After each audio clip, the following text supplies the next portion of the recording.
US aid के Mark ward समझते हैं कि डिजास्टर रिस्क रिडक्शन या आफतों के असरात को कम करने वाली सरगर्मियां या कोशिशें हमेशा नजरअंदाज हो जाती हैं। जब कोई नागहानी आफात आती हैं तो उनसे निपटने के लिए पैसा कहाँ से आता है? बस फिर इन आफात के असरात को कम करने के लिए की जाने वाली कोशिशें नजरअंदाज हो जाती हैं। अगर पाकिस्तान के 2005 में आने वाले जल्जले पर नजर डालें या हेटी के हालिया जल्जलों पर, तो माहिरीन के मुताबिक एक मुस्बत हल सामने आता है, और वो ये कि उन इलाकों में जहां जल्जले आने का खदशा मौजूद है, अगर वहां घरों की तामीर इस तर्ज से की जाए कि वो जल्जलों के झटकों को बर्दाश्त कर सकें, तो जानी और माली नुकसान को एक बड़ी हद तक कम किया जा सकता है।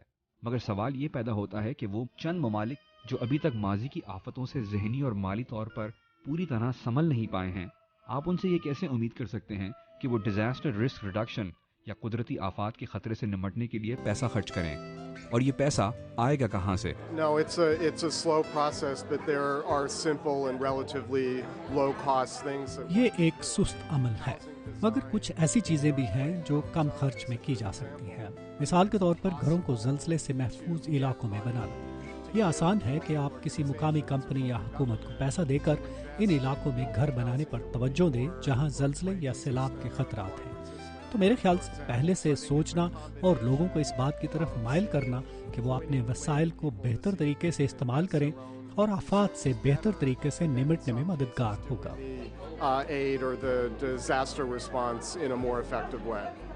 माहिरीन का कहना है कि कम पैसों में मौसर और मजबूत घरों की तामीर की एक बड़ी मिसाल बांग्लादेश है। Bangladesh is a perfect example of very low cost. सैलाब से कम खर्च में निपटने के हवाले से बांग्लादेश इसकी बेहतरीन मिसाल है। ऐसे इलाकों में घर बनाने पर कुछ ज्यादा खर्चा नहीं होता जहां सैलाब का पानी ना पहुंच सके। दरख्त लगाने पर कुछ ज्यादा खर्च नहीं आता और इस किस्म की सरमायाकारी का फायदा भी हैरान कुन है। आपको सिर्फ मनसूबाबंदी और पैसा इस्तेमाल करने में एहतियात की जरूरत है। इस मद में सरकारी और कुछ गैर सरकारी तंजीमें सिर्फ शोहरत हासिल करने के लिए काम नहीं करती, बल्कि लोगों की बेहतरी के लिए काम कर रही हैं। अगर मैंने हेटी के जल्जले या पाकिस्तान में सैलाब के मुतासरीन को रकम दी तो इस बात की शोहरत ज्यादा होगी बनिस्बत इसके कि मैंने लोगों को आफात से निपटने की तैयारी करने के लिए एहतियात दिए। ये इंसानी फितरत है। There is not a whole lot of fame in saying I contributed money to help communities prepare for disaster. And that's just human nature. US aid के मार्क वार्ड के मुताबिक एक और हल है, और वो ये कि मुतासरा मुल्कों की हुकूमतों और उनके साथ काम करने वाली मुकामी फलाही इदारों को मजबूत बनाया जाए।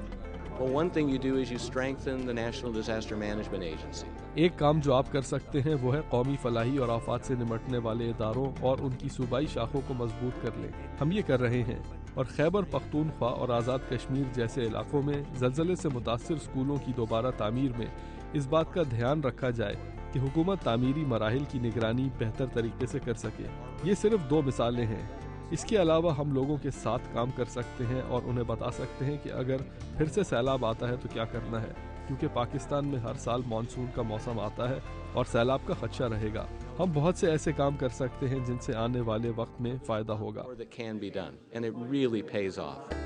मगर यहाँ एक और मसला सामने आता है, और वो ये कि कुछ मुतासरीन का ये भी कहना रहा है कि इमदाद के लिए इकट्ठा किए गए फंड्स उन लोगों तक या तो कभी नहीं या फिर वक्त पर नहीं पहुँचते। जैसे ये लोग, इनका कहना था कि वो खाने का इंतज़ार कर रहे हैं, मगर काफ़ी दिन गुजरने के बावजूद भी उन्हें अभी तक कुछ खाने को नहीं मिला। It depends on the country and on the nature of the disaster. I think if it's possible. इस बात का इन्हिसार मुल्क और आने वाली आफत पर होता है।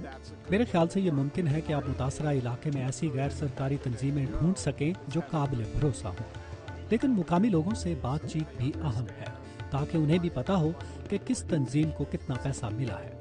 श्रीलंका में ऐसे इदारे भी थे जिन्होंने लोगों को बताया कि उन्हें इतना पैसा मिला है और इस पैसे को इस जगह इस्तेमाल कर रहे हैं। अब क्या ये ठीक था या नहीं, इसके बरक्स मेरे ख्याल से ऐसे लोगों के अंदर पैदा होने वाले शक व शुबे को भी कम किया जा सकता है। Accountability measures like that would be one way to deal with the suspicion of the community. American red cross जो पाकिस्तान में रेड क्रेसेंट सोसाइटी के इश्तराक से काम करती है, इनका कहना है कि क्योंकि इनके डोनर्स एहतसाब को बहुत अहमियत देते हैं और हर दी गई इमदाद का हिसाब रखते हैं, इसीलिए अमेरिकन रेड क्रॉस इमदाद लेने वाली हर एनजीओ के साथ मुसलसल राब्ते में रहती है, जिसकी वजह से इमदाद का गलत इस्तेमाल कम से कम हो रहा है। مگر انہیں یہ کیسے معلوم ہوتا ہے کہ آیا جنہیں امداد کی اشد ضرورت ہے انہیں وہ امداد وقت پر پہنچی ہے یا نہیں؟ As far as the corruption issue, جہاں تک بدعنوانی کی بات ہے تو یہ مسئلہ ہر جگہ ہے، صرف پاکستان میں نہیں۔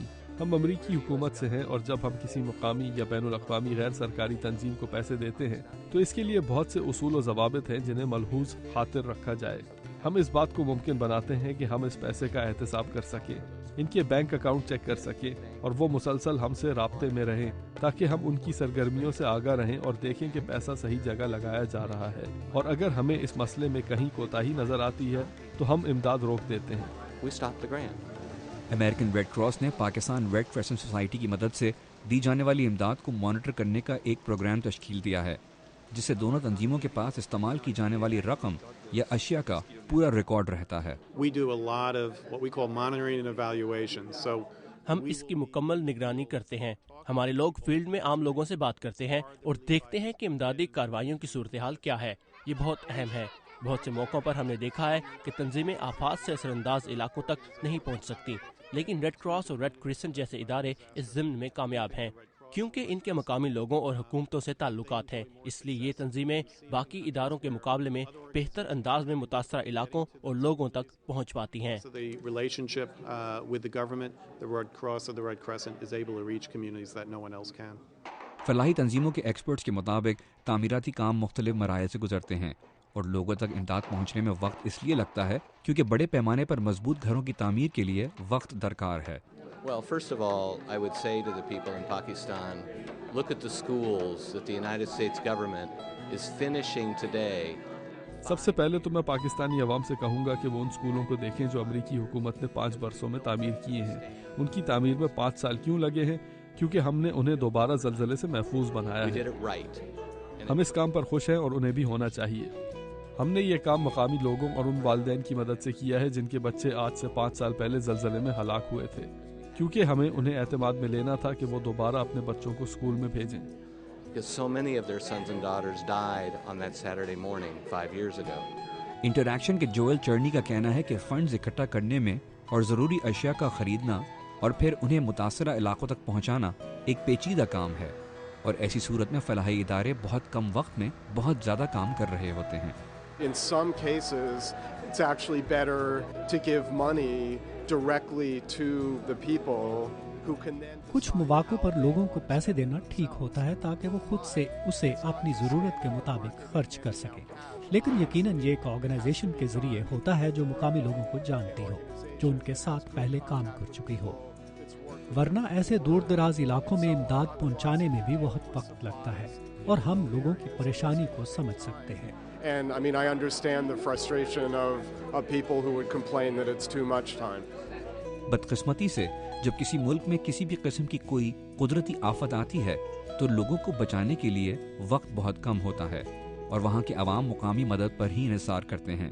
اب اصل چیلنج یہ ہے کہ مشکلات کے باوجود مستقبل میں آنے والی آفتوں سے نمٹنے کے لیے کیا ہم تیار ہیں؟ Imran Siddiqui, Urdu VOA، Washington.